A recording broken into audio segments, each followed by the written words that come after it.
بسم اللہ الرحمن الرحیم وبہ نستعین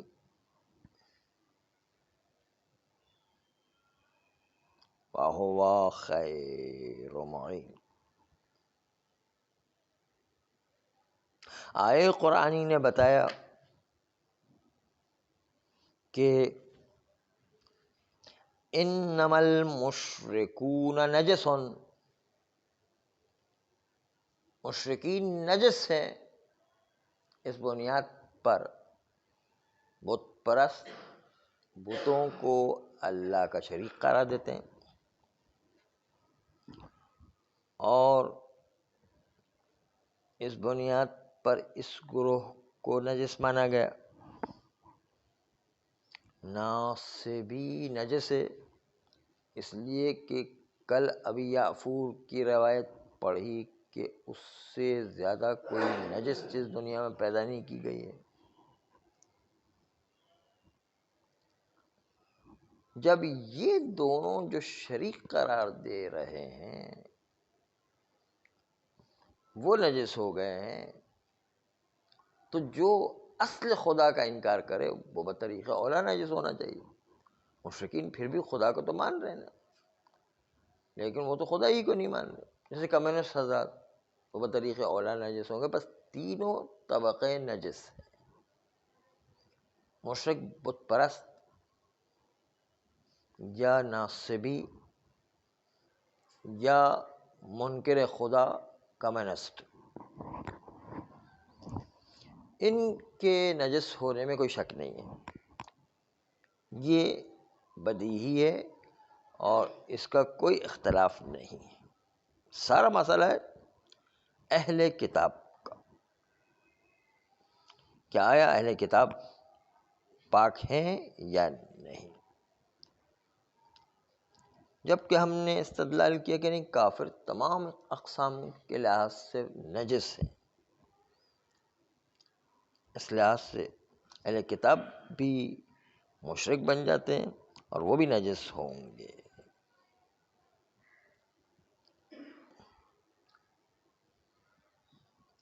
استدلال کیا ہے تمام کافر کے نجس ہونے پر، انما المشرکون نجس فلا یقربوا المسجد الحرام بعد عامہم ھذا۔ مشرکین نجس ہے، یہ وہی جملہ ہے قرآن کا کہ جب یہ آیت اتری تو پہلے خلیفہ کو بھیجا گیا کہ حج میں اعلان کرے، لیکن پھر مولا علی کو بعد میں ان کو بلا کر کے مولا علی کو بھیجا گیا، اور مولا علی نے جو ہے حج کے درمیان اس آیے قرآنی کو ذکر کیا کہ آج سے جو ہے مسجد حرام میں کوئی داخل نہیں ہو سکتا، بت پرست یا نجس مشرک جو ہے داخل نہیں ہو سکتا۔ مولا علی نے یہ اعلان کیا ہے کہ آج یعنی اس سال کے بعد اب مشرکوں کو جو ہے آنے کی اجازت نہیں ہے۔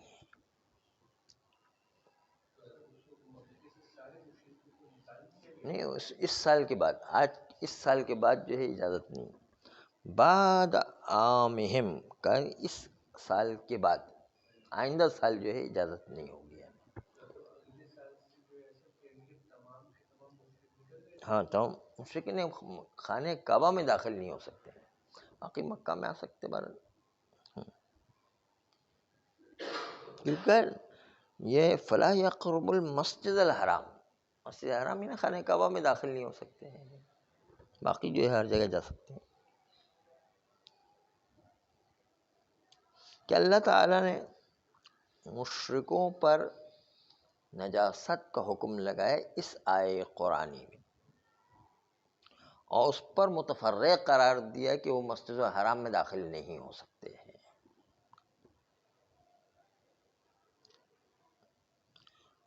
اور نجس کا معنی آج بھی اور اس زمانے میں بھی متشرعین کے نزدیک مرتکز تھا کہ نجس طہارت کے مقابل میں، نجس کا مطلب گندگی اور غلاظت نہیں ہے، خالی گندا ہونا نہیں ہے، بلکہ نجس ہونے نے بالکل طہارت کے مقابل میں نجس مراد لی۔ دیکھیں بلغم گندا ہے لیکن نجس نہیں ہے. اسی طریقے سے آپ کو دنیا کی بہت ساری چیز نظر آئیں گی کہ گندی ہے لیکن نجس نہیں ہے، نجس اصطلاحی نہیں ہے. ہاں ناپاک نہیں ہے، یعنی پاک پھر بھی ہے. یعنی مثلا پیپ گندا ہے لیکن نجس نہیں ہے. کچرا ممکن ہے گندا ہو لیکن نجس نہیں ہے. اسی طریقے سے آپ جائیں کہیں میلا پانی ہے تو گندا ہے لیکن نجس نہیں ہے مثلا. تو گندگی الگ چیز ہے اور نجس ہونا الگ چیز ہے، دو الگ الگ چیز ہے. کافر کے ہاتھ کا آپ کو بڑا صاف ستھرا سامان ملے گا لیکن وہ نجس ہے، کیونکہ کافر کے ہاتھ سے لگے ہوئے نا. ایسے کوئی کہہ رہا کہ کوئی جو ہے صاحب گلگت کے اندر نقل کر رہے تھے کہ ایک صاحب نے کہا کہ یار مولانا آپ یہ بتائیے کہ انگریز سمجھ اتنے گورے گورے اتنے خوبصورت ہے، وہ جو ہے وہ اتنے چہروں سے ان کا نور ٹپک رہا ہے، وہ کیسے جہنم میں جائیں گے؟ جہنم میں جائیں تو کالے سیاسی لوگوں کو جانا چاہیے، ان کو کیسے جانا چاہیے نا؟ تو یہ وہ ظاہری بات ہے، ساری حقیقی بات وہ الگ ہے نا. تو نجس الگ چیز ہے اور غلاظت اور قذارت اور گندگی الگ چیز ہے. تو ہم نجس کی بات کریں، قرآن مجید میں نجس کا لفظ ہے. مشرکین نجس ہیں، انما المشرکون نجسون، مشرک حضرات صرف نجس ہیں. فلا یقرب المسجد الحرام، وہ لوگ مسجد حرام کے قریب نہ ہو جائیں. بعد عامہم ھذا، ان کے اس سال کے بعد آئندہ وہ خانہ کعبہ میں داخل نہیں ہو سکتے ہیں. یہ مولا علی نے جو ہے وہاں پر اعلان کر دیا ہے. قرآن کی آیت ہے البتہ، وہ مولا علی نے اعلان کر دیا وہاں پر. نجسن بھی ہے، نجسن بھی، دونوں طریقے سے پڑھا گیا ہے اس کو. تو ابھی عبارت آئے گی درمیان میں کہیں لکھی ہوئی بھی ہے نجس یا نجس. بے نجسن بھی ہے، نجسن بھی، دونوں سے. اس میں لکھا ہوا ہے بفتح الجیم و کسرہا، فتح جیم سے بھی پڑھا گیا، کسر جیم میں. مختلف قرأت ہے کیونکہ قراء سبعہ کی ساری قرأتوں کو قابل قبول سمجھا گیا ہے، اسے دونوں طریقے سے پڑھا گیا ہے. ہاں نجسن بھی ہے، بعض لوگوں قرآن نے نجسن پڑھا ہے، وہ مختلف ہے. مشہور نجسن ہے. ہاں خیر، تو اللہ نے جب مشرکوں کو نجس قرار دیا تو آپ کے ذہن میں ایک بات رہے کہ ہم نے بت پرستوں کو نجس، ناصبی کو نجس، کمیونسٹ کو نجس، ان تین طبقے کو تو آپ نکال دیں. تین طبقوں کو، بت پرست، کمیونسٹ اور ناصبی، یہ تو الگ ہو گئے بالکل، یہ تو کافر کی لائن میں آ گئے، یہ تو نجس ہے ہی ہے. بات چل رہی ہے اہل کتاب کی کہ اہل کتاب جو عیسائی ہو، یہودی ہو، مجوسی ہیں، کیا یہ کافر ہونے کے باوجود کافر ہے پھر بھی نجس ہے کہ نہیں؟ یہ اصل مسئلہ چل رہا ہے. کیونکہ اہل کتاب ہے اس کا مطلب خدا کو تو مانتے ہیں، لیکن کیا پھر بھی نجس ہوں گے یا نہیں، یہ اس پر بات چل رہی ہے. کہتے ہیں کہ چونکہ یہاں پر نجاست ارتکازی عند المتشرعین ہے، گندگی مراد نہیں، یہاں پر نجس ہونا اصطلاحی والا مراد ہے. اس کا مطلب یہ کہ آئے قرآنی کے زمانے میں بھی نجس کا یہی معنی تھا جو آج سمجھ رہے ہیں. ابھی تو نجس کا لفظ جو قرآن مجید میں اترا ہے نہیں، اس کا مطلب یہ ہے کہ وہ قذارت اور گندگی مراد نہیں، نجس کا لفظ اس وقت بھی اسی معنی میں استعمال ہوتا تھا، طہارت کے مقابل میں نجاست شمار ہوتی تھی. ہاں ناپاک یعنی جو ہے وہ اصطلاحی نجاست. اور یہی معنی نسلاً بعد نسل چلتا چلا گیا اور ہمارے زمانے تک نجس کا یہی معنی ہم تک منتقل ہوا ہے. اور چونکہ اہل کتاب بھی مشرکین کی قسموں میں سے ایک قسم ہے، اس لیے کہ قرآن مجید نے خود نے کہا کہ قالت الیہود عزیز ابن اللہ. خود یہودی لوگ کہتے ہیں کہ عزیز، حضرت عزیز پیغمبر یہ اللہ کے بیٹے ہیں. ہاں عزیر، عزیز نہیں عزیر ہے، ٹھیک ہے. عزیر جو ہے، عزیر پیغمبر وہ اللہ کے بیٹے ہیں، تو اس کو اللہ کا شریک قرار دے دیا انہوں نے. اسی طرح قالت النصارى، قرآن کی آیت ہے نا، قالت النصارى المسیح ابن اللہ. نصارہ اور عیسائی کہتے ہیں کہ حضرت مسیح، حضرت عیسیٰ علیہ السلام وہ اللہ کے بیٹے ہیں. دونوں بھی تو شریک قرار دے رہے ہیں. سبحانہ عما یشرکون، اللہ ان چیزوں سے بری ہے کہ جس کا وہ شریک قرار دے رہے ہیں. بس آئے قرآنی دلالت کرتی ہے اس بات کے اوپر کہ اہل کتاب بھی مشرکین کی طرح نجس ہیں. آئے قرآن تو اس بات پر دلالت کرتی. اس سے ثابت ہوا کہ تمام کے تمام اہل کتاب نجس ہیں. یہ استدلال تھا ان لوگوں کو کہ جو اہل کتاب کو نجس مانتے ہیں، اور کوئی بھی اہل کتاب کو نجس مانتے تھے. آقا خمینی احتیاط واجب لگاتے تھے، لیکن آقا سیستانی پاک مانتے ہیں. آقا محسن حکیم طباطبائی پاک مانتے ہیں. اس استدلال کا جواب دیا گیا، جو اہل کتاب کو نجس قرار دے رہے ہیں اس کا جواب دیا گیا. وہ جواب یہ دیا گیا کہ اس استدلال میں چند اشکالات و مناقشہ ہیں. ان مناقشات کو پیش کرنا ہمارے لیے فائدہ مند نہیں ہے،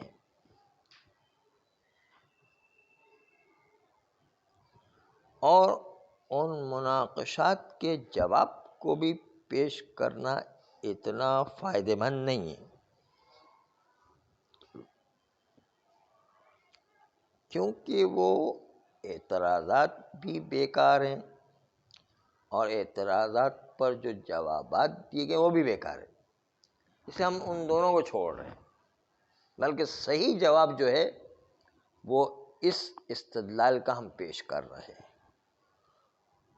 صحیح اس کا کہ مشرکین میں اہل کتاب کو داخل کر کے ان کو نجس مانا ہے، اس کا جواب نہیں دے رہے. صحیح جواب یہ ہے، ہاں خود یہ کریں، صحیح جواب یہ ہے میرے نزدیک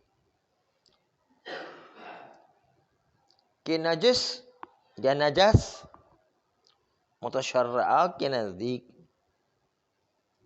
اگرچہ کہ پاکیزگی طہارت کے مقابل میں اصطلاح خاص ہے، لیکن یہ کیسے ثابت ہو کہ قرآن مجید میں جو نجس یا نجس آیا ہے وہ بھی اسی اصطلاحی معنی میں آیا ہو سکتا ہے وہ لغوی معنی میں ہو. یہ نقطہ ہے نا کہ نجس جو قرآن مجید میں آیا ہے وہ اصطلاحی معنی میں ہونے پر کیا دلیل ہے؟ وہ جو ہے ہو سکتا ہے کہ لغوی معنی میں ہو، امکان تو بہت زیادہ ہے. پہلے بات جو ہے آخوئی کی جو ہے مکمل ہو جائے.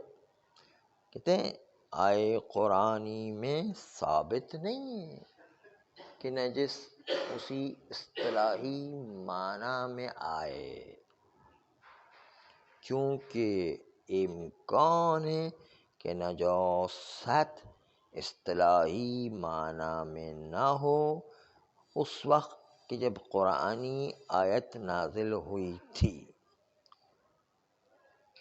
اور وہ اس لیے کہ احکام تدریجاً بیان ہوئے ہیں.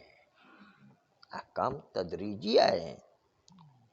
تو ظاہر یہ ہے کہ یہ آئے قرآنی میں نجس کا لفظ معنی لغوی میں ہے. لغوی معنی کیا ہے؟ گندگی. گندگی کے معنی میں ہے.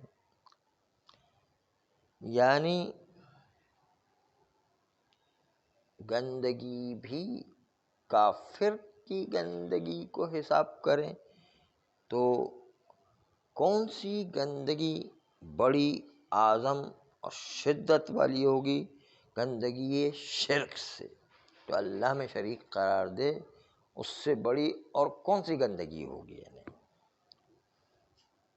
اور یہی معنی مناسب ہے کہ جس کی وجہ سے، گندگی کی وجہ سے مشرکوں کو مسجد حرام سے قریب نہ ہونے دیا جائے. مشرکوں کو اگر اس وقت خانہ کعبہ سے جو مرکز اسلام تھا اسے قریب ہونے دیا جائے تو وہ اپنی الٹی سیدھی اعتقاد والی چیزیں بچوں میں اور ضعیف ایمان والوں میں مسلسل راسخ کرتے رہیں گے اور یہ گندگی ہر جگہ پھیلتی رہے گی. گندگی ظاہری نہیں ہے لیکن گندگی روحانی ہے جو سب کے اندر نفوذ کرنے کا خطرہ ہے. اس لیے خانہ کعبہ سے مرکز اسلام سے دور رکھا جائے اس کو، تاکہ یہ گندگی، اعتقادی گندگی ان کی دوسروں تک اثر انداز نہ ہو جائے. جس طرح گندی چیز دوسروں کو گندی کر دیا کرتی ہے، اس طرح ان کی گندی روح دوسری روحوں کو گندا نہ کر دے. تو یہ خانہ کعبہ سے قریب نہ ہونے دیا جائے، اس میں یہ والی بات زیادہ مناسب نظر آتی ہے.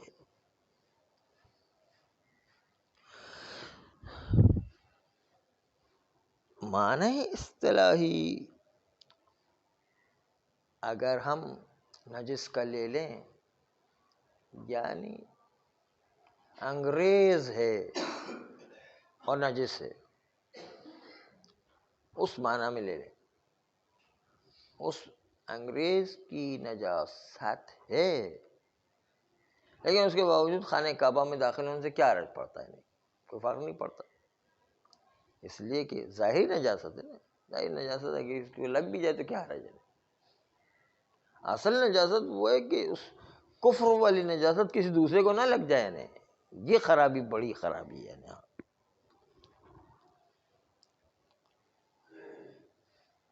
اگر کافر کو مسجد میں داخل ہونے دیے جائے، ظاہری نجاست کو حساب کریں، اگر ظاہری نجاست لگ بھی جاتی تو کون سا نقصان ہے؟ کوئی خاص نقصان نہیں ہے. لیکن کفر والی نجاست کسی کو لگ جائے تو یہ بڑا نقصان ہے. ہاں، انگریز کو مسجد میں داخل ہونے دیا جائے اگر مسجد کی بے احترامی نہ ہو رہی ہو تو ظاہری نجاست سے اتنا نقصان نہیں ہے، باطنی نجاست سے بڑا نقصان ہے.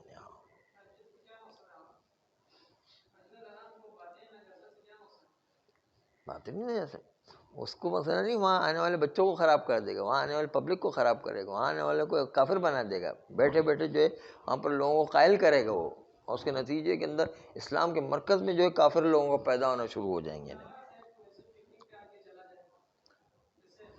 وہ پکنک میں ہی بہت ساری باتیں ہوتی ہیں. اصل پکنک میں جو بات اثر کرتی ہے اور کہیں اور جگہ اثر نہیں کرے گی نا. پکنک کے ذمے بہت سارے کام ہوا کرتے ہیں نا.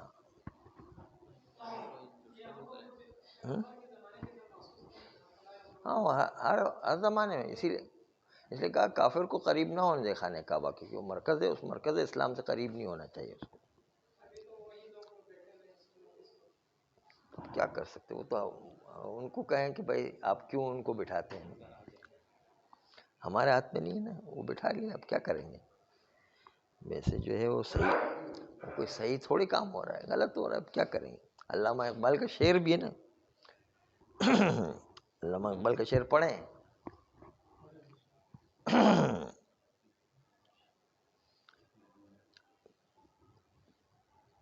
کیا تھا کہ جو ہے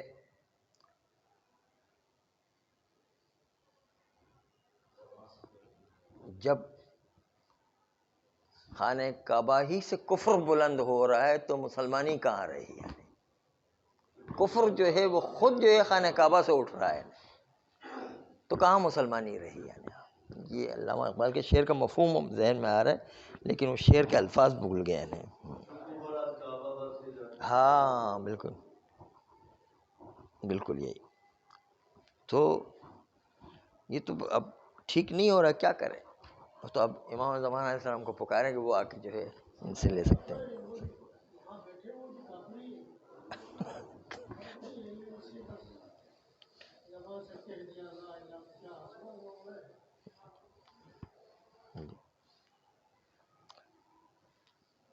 تو آخری فرماتے ہیں کہ یہاں پر یہ اگر گندگی کفر ہو تو اللہ کے نزدیک بھی مبغوض پروردگار ہے، اور دوسری بات ہے کہ کافر اللہ کا دشمن ہے، اور وہ دشمن ہونے کی سے اللہ کسی طرح راضی نہیں ہے کہ اس کے گھر میں اس کا دشمن داخل ہو جائے۔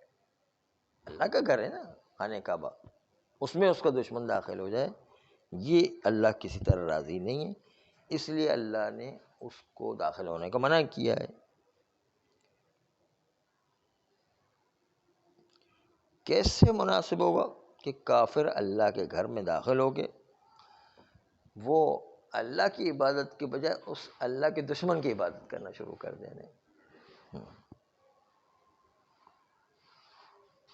اس لیے ظاہری طور پر یہاں پر وہی لغوی معنی مناسب ہے اور اصطلاحی معنی نہ لیا جائے، اس لیے وہ والی نجاست کافروں کی جو ہم 3 گروہ میں لگا رہے تھے، نجاست اصطلاحی، وہ اہل کتاب پر نہیں لگائیں گے، بلکہ وہ گندے ہیں اس لیے جو اس کو دور رکھا جائے۔